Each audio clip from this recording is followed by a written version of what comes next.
hope you can see these parallel lines. This is ridge and furrow, and what you're seeing is the survival of a medieval system of agriculture, of ploughing. That system has changed. If anybody since, now it doesn't mean the last time this was ploughed like this was medieval, but the system itself is medieval. But it has survived because nobody's ploughed it since in the same. So if any modern ploughing had taken place here, it would have been flattened entirely. So whenever you see this, you are seeing the medieval past of this country, the remnants of it. Over here, this is another sign in the landscape. Those are willows, and they've been pollarded as well, so they've been used for willow poles with ease. But that tells us there's water over there, so that's a sign to look out for if you want to understand the landscape.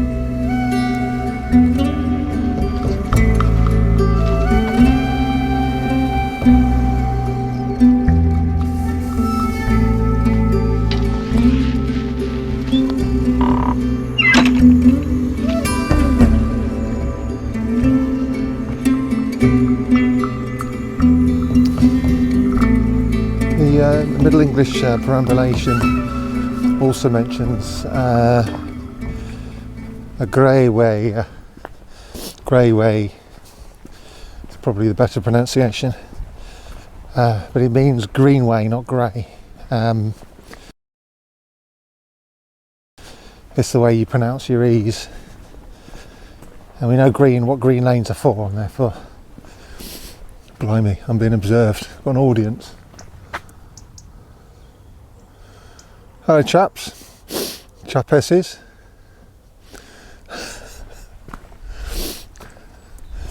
But anyway,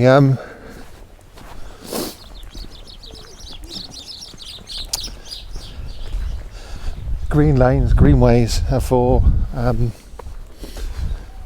they're for driving livestock over distances. So you'd need there to be boundaries either side. It's not just a road that runs along the edge of a field. It has to have hedges, basically, or fences either side to stop animals straying. So, I mean, this is a good candidate, I think, this one, for that. I was expecting it to be east-west. This is north-south, but you can't have everything. But this is assuming this is an ancient road with ancient hedges.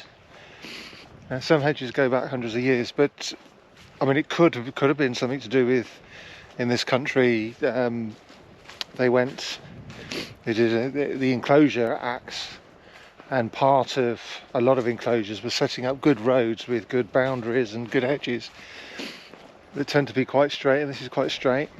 So that could be what we're seeing here. I'm making an assumption, but interestingly, there are scientific methods to work out how old a hedge is, and it's something to do with counting the amount of species there are within the hedges. So obviously I can't do that. I don't have a clue what I'd be doing, but perhaps somebody has done it, or if they've done it, and they watch this video, perhaps they could make a comment. I would be interested to know more about that.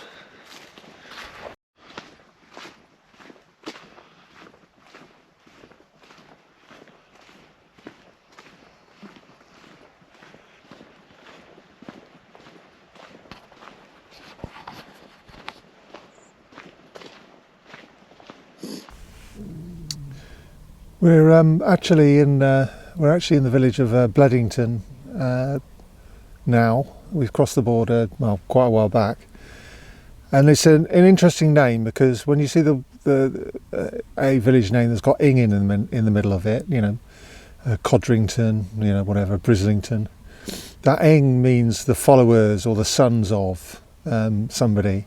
So it would normally be here, it would be the sons of Bled, or Bleeder, something like that. But it's not that the case. There's a confusion here. So in the Middle English period, in our Middle English perambulation, it talks about a Bledington way, and that Bladen is not the name of a person Blad or his followers, the Bladings. It's the name of a piece of landscape.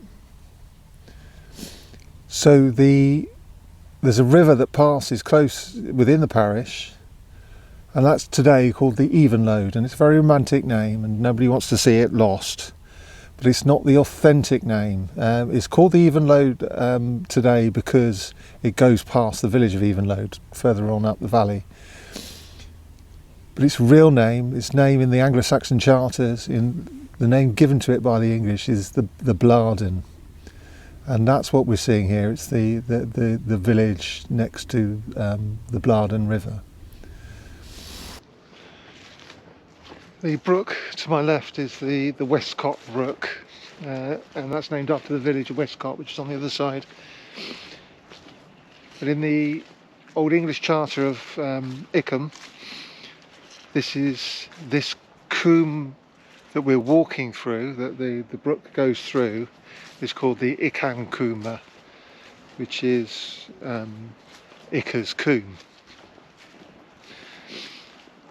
Who knows what it was, what the river itself was called. I presume it probably would have been Icomb Brook or something like that. Icomb Brook or Brookes. But